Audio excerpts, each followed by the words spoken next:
Hey guys, welcome back on Four Towers Films. And hey, I'm Doug218. How you doing? I'm good, how are you? I'm doing well. And how are you guys? We are here recapping Big Brother Season 22 All-Stars. Episode number 3. So, this is the POV episode, guys. If you guys recall, Keisha and Kevin have been nominated. It's really the only reason he nominated them is because he says he has a talk game with them. It's not that there's anything personal with either one of them. It's just This they're is not how it really part of is. his alliance right now. Yeah. So, and he wants to put the least amount of blood on his hands, so he picked them. Yeah, okay. So Keisha's actually pretty confident Mhm. that she can survive this because she's got a pretty good social game, and that's true. She gets along with pretty much everybody. Like, there's nobody, I don't think, who really dislikes her or anything like that. Then I don't know if they 100% trust, because she's kind of aligned with Kaiser and Janelle. And that's primarily why she seems to be the target this week. Although Kevin's worrying that he's the target this week. I'm sorry, but Kevin suddenly, he's just become a dead duck, you know. Well, he's worrying a lot. You know, and he's kind of become that dead zone. No one really wants to... Well, they're talking to him, but they're not really talking game to him that Yeah. I've seen. And so he's kind of going around the house for, well, not everybody. He picked Enzo, like, say he got house guest choice. Could he pick him, and would he take him off the block? Well, when you talked to Enzo was kind of non-committal about it, really, which, I mean, it's fair. At least he's not saying, oh, yeah, I would. But at least he's being honest that he doesn't know if he would or not at this point. So, and then he did the same with Ian. And he's like, and Ian, the same thing. He said he didn't know if he could or not, because it's the first week, and he doesn't know if that would be really good for his game or not at this point. Well, yeah, it's. I can kind of see you don't want to start making moves, and because then, if you're trying to formulate your own game plan, and all of a sudden you suddenly pull off one of them off the block, then they're going to start thinking, well, now you're a target. Are these two hooked up? So I can kind of see. Okay, I need to distance myself a little bit. Yeah, I'd like to help you, but. Because I don't think there's anybody from his season that he played with. But as you know, there's multiple others who played together before. Yeah. So, like, look, there's 3 from last season. There's Bailey, David, and Nicole, all from last season. Although they don't seem to be working together that I'm aware of. I think they might be, sort of. But they're not. I mean, you see Nicole A talking to Bailey and Devon a lot. Yeah. David, I don't know. I haven't seen him talk with them that much. I actually don't see him, unless you're watching the film, see him talking to too many. Well, that's the thing, at though. this point, but that's what I think. Because he's another one Enzo went to, is David. Yeah. But David didn't even really seem to give him any kind of an answer. Really. Who is this kid hooking up with? Doesn't seem to be anybody. Yeah. Although it does seem that Janelle and Kaiser and that would rather, well, at this point they want to keep Keisha because they're closer to her than Kevin. Yeah. But, Well, it's like Ian and Nicole. Which Nicole? A or F? The blonde Nicole. Nicole F. Because she's like, we should hook up. We're the only two. Oh, yes. Yeah, the only 2 winners. 2 winners this season. And apparently they didn't play on the same season, but either time Nicole played. But they have been talking for about 5 years. Yeah. They've been friends. And of course, like you said before, at different Big Brother events. So they've been down each other for about 5 years. So he's thinking like that they'll do a final 2 kind of thing. She said to like us kind of thing in the diary room that Cody is her ride or die kind of thing. but Ian's a good backup. Yeah, I don't know. Well, I think Cody and her played one season together, I believe, right? I think so. I think,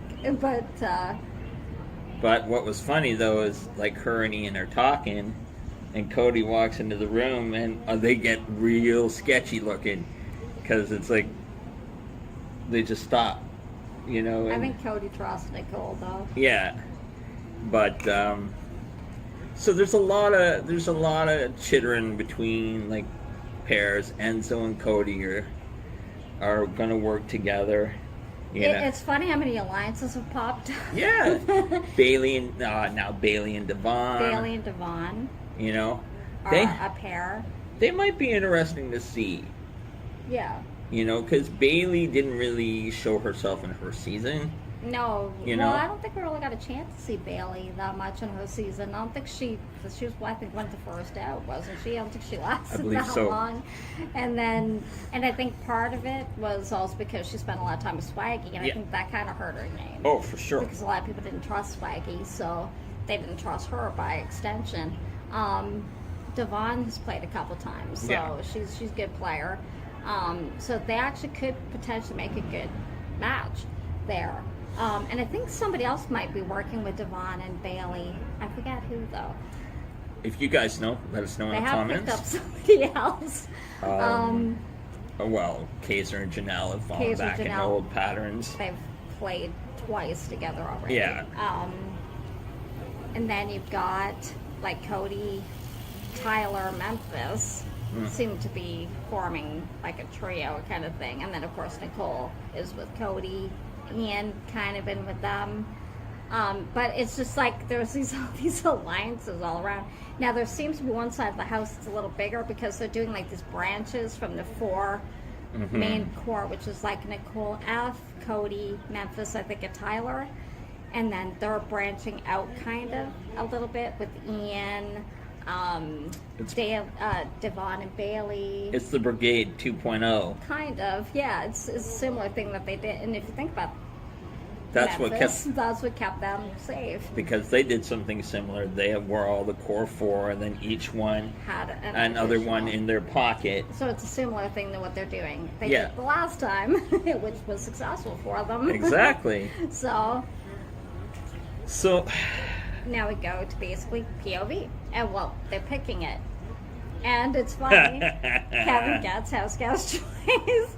That's hilarious because he was talking about House Guest Choice for a while. And the look on Ian and Enzo's face, like, oh. Well, because that's who, I don't know if he talked to anybody else, he might have, but that's who he saw that he talked to. So he ended up picking Enzo. And he's like, would that be okay? And Enzo's like, yeah. Yeah, I guess. But he says to us in the diary room that he doesn't know if it's the right time to use POV because he's like, it's not really anything against Kevin. It's just gameplay, really, because they don't necessarily want to put too much blood on their hands either. So, but it was actually kind of a cute first POV. They all had similar to what they've done before, but it was cute. Yeah, they all had to get on big bananas and rock it back and forth to build up a time, and then they had to stack as many vegetables from their basket, right? And then lock in when they think they've got the most. So and I think they had I forget how many, maybe half an hour or so to do all this in. Yeah. And so they're rocking on the banana. And then I think they get 30 seconds. And then they stack as many. And of course, if you want more time, you got to go back. And you have to lock it in before it runs out. Yeah. And of course, they fall like the vegetables. And a couple of times, Enzo and Kevin got 19. And then they wanted to see if they could get more, and they'd fall. And so then they go back and rock on the banana, come back, build it back up again. And so finally Enzo's thinking, he had 18. I'm just going to lock it down. Because if you think about it, nobody's gone past 19 at this point. It always falls. Yeah. So he locked it in, and so he's sitting. So everybody else is still rocking on their bananas. And then Kevin actually gets 19. And he's thinking, you know, but see, Keisha's still in it, and she had 14, I think, at the time. And Ian was still doing well. So he's thinking, no, I'm going to keep going. So he wants to get a couple more just to try to ensure safety. So it falls, and he goes back. But then Ian runs out of time. And then I think Tyler ran out of time. And then Kevin actually ran out of time. Like he had, I think he was back up to 18 or 19, and he didn't lock it in, and he ran out of time. See, that's the problem. He was eliminated. Like we said after the episode, he second guessed himself. Right, he did, because he actually thought maybe he should lock it in when he hit 19. You know. But he was worried because Keisha was still in at that time, and she was doing pretty well, and he was worried that she might beat him. Yeah. If he locked it in too soon. And then of course he ran out of time. And then of course he beat himself up about it because he didn't lock it in when he should have. He would have beat the one who won. Exactly. Which ended up being Enzo. Enzo ended up winning. And he's like, look, see, I told you, I can win stuff. Yeah, well, I think he did in his season. It's been a while since he's played, but I'm pretty sure he did win in his season. I think if so. I remember correctly. But I just thought it was funny how he looked at everyone else. See, I can win stuff. Yeah. Well, I don't think anybody thought that he couldn't, but I don't know, I guess. But so Enzo won, and he was saying, you know, he didn't think he would use it. Yeah. Just because he didn't want Cody to have to put up anybody else. They didn't want to put more blood on their hands. He didn't want to get anybody else angry. And it's kind of an easy first week. It's kind of easy, Keisha and Kevin kind of thing. But then it kind of comes down to who do you vote out? Do you vote out Keisha? Do you vote out Kevin? Well, I think it sounded like, and if you watch any of the feeds and things like that, it sounds like most of the house's vote is leaning toward Keisha. But like you and I know, it swings back and forth right up until... Sometimes it could be right up until the end, but so far the last few days it is leaning toward Keisha, although I don't think they know that. I think the other side of the house is keeping pretty close to the vest, as they say. But I think it's coming down to the fact that they think they not that they don't like Keisha, but they think she could probably win more competitions than Kevin. Because she was pretty good in her rightfully, season with Cops. You know, that's a valid point. Sure. Yeah. And the fact that she's aligned with Kaiser and Janelle. Yeah. Which worries them, of course, too. Of course. And she has a good social game. She does. So, you know, I think they're thinking, you know, she's more of the threat to their game than really Kevin is. Because Kevin kind of, like you were saying earlier, seems kind of lost a little bit. He's different from he was his season. Well, like, he seems to be more worried. Yeah. Like, I think he's worried, like he said, when he got nominated, that he was worried that he's letting people down. And it's a game. You're not letting anybody. You can't put no control over who nominates you. See, you've got it. You've got to fight from the moment you're in the door to the moment you finally leave, right? And if you suddenly roll over, bury your belly, and become a lame duck like this guy's done, you know, you got to fight right up until, you know, don't come to somebody and go, I don't want to put you in a bad situation. That's how he said to everybody. I don't want to put you in a bad situation. Dude, if you're not going to come to me in confidence and say, hey, look. If I picked you, would you play for me? Yeah. And this is what I'll do if you do this. If you win and take me off, you got to give them something. You know, but... Well, I think it's people, especially this group, the ones he was asking, tend to... like a little bit stronger characters, stronger players, kind of thing. That if I take you off, you do the same for me. Yeah. Or we can work together. Yeah. But if you're like, oh, please, like, take me off because, you know, and then they felt bad for him, but he could end up almost being a liability down the road. Oh, most definitely. Is he always going to be emotional? If he's targeted, or if somebody he knows is targeted, or something. I mean, that can actually be a detriment in a game like this. Not to say people don't get emotional, but you also have to kind of like how the other ones play it. Like, and Dan said this one time, but when he played years ago, you have to leave your emotion. You have to leave your heart at the door. Yeah, you can't play this with emotion or take it personally. It's just a game. So, and I think he does take it personally a little bit. If he survives, I think he will, but we'll see tonight. Hopefully he will develop a little tougher skin. We'll see. Hope. We'll see. The one nice thing, it was a nice kind of. There was a couple of nice personal moments. Kaiser sharing that how he hopes things are different for his little one. Well, because he was talking about when he first played more than 14 years ago, after 9/11, and he was talking because he's Muslim. He was talking about how people saw Muslims and people of his, I guess, ethnicity back then. Yeah. And he wanted to come on and try to say not everybody's like that. Not everybody is like them. Yeah. And that's one of the reasons he wanted to do it back then. Mm-hmm. To try to change people's opinions of basically Muslims. And he got teary over it. Yeah. And he was talking about how the world is, right, even right now, with all that's going on, with all the protests and everything. He was talking to Dave Vaughn at the time about it, and saying, he hopes that them being here shows people that they're not stereotyped, that not everybody is this and not everybody is that, so don't look at everybody with the same lens, that not all Muslims are terrorists and not all black people are criminals, or not all this or that or whatever it is that people seem to stereotype. And Dave Vaughn, it was a good conversation. Yeah. Nicole A. was there too, and it was a good conversation that they had, and that their hope is that maybe we can teach the world that we we're can better. teach the world to stop thinking like that. Yeah. To stop thinking in terms of labels, stop thinking in terms of skin color and race or even religion, but look as people and work together. And Devon said to me, thank you for that. And it's true that she hopes too that maybe something like this can teach people. Let's break down the these barrier. labels. Yeah. And see people as people. It was a good conversation. And then Ian divulging to That he's autistic. He's on the spectrum. he's on the spectrum. Which Nicole F said she didn't know about him.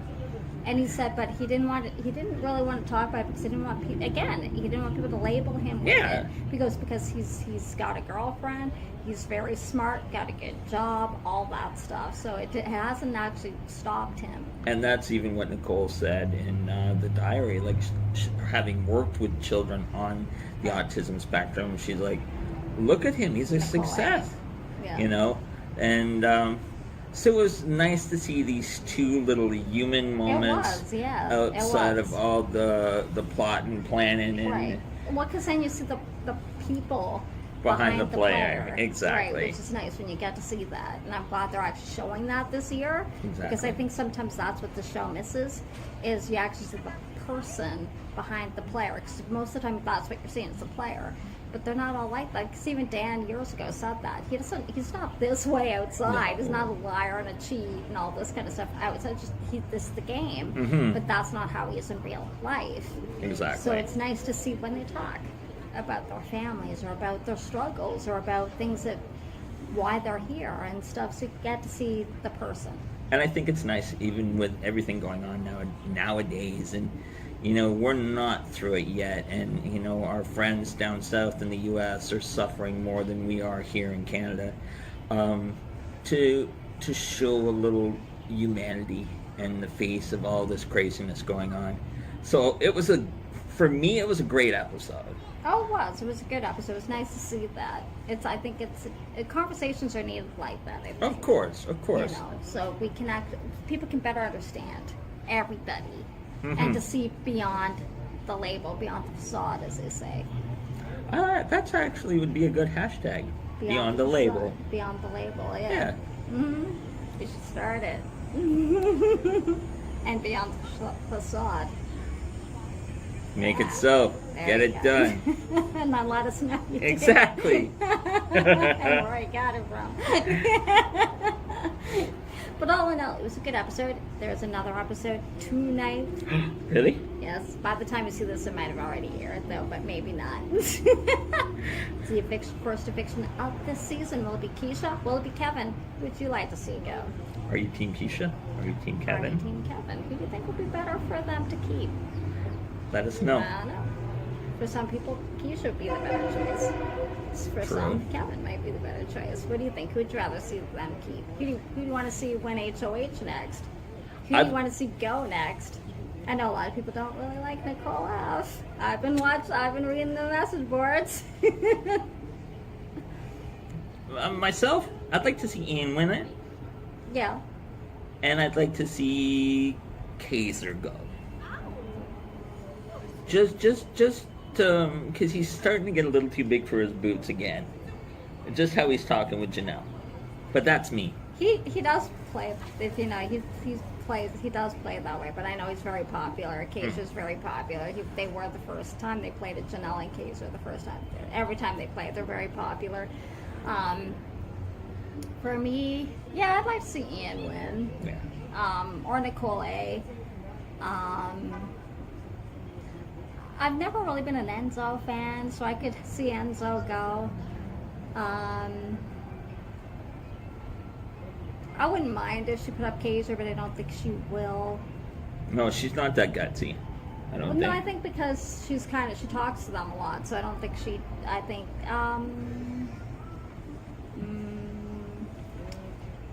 maybe I wouldn't mind if she put up maybe Enzo and Cody. I wouldn't mind that. Because, yeah, I wouldn't mind if it was Cody and Enzo, actually. You know. You're my ride. Right now, probably the two that I wouldn't mind the most. You're my ride or die, buddy, but there you go. Take a seat. But he wouldn't. No, Ian. But see, he's kind of allied with them from what I've seen. But if you remember his season, he turned on his own alliance and got out Biggie. So he'd say he wouldn't do it again. Exactly. So anyway, it was a good episode. Thanks for joining us, and hope you enjoyed it. And thank you for joining me. Hey, thanks for having me. And stay safe, guys. And we will see you tomorrow. See you tomorrow. Bye.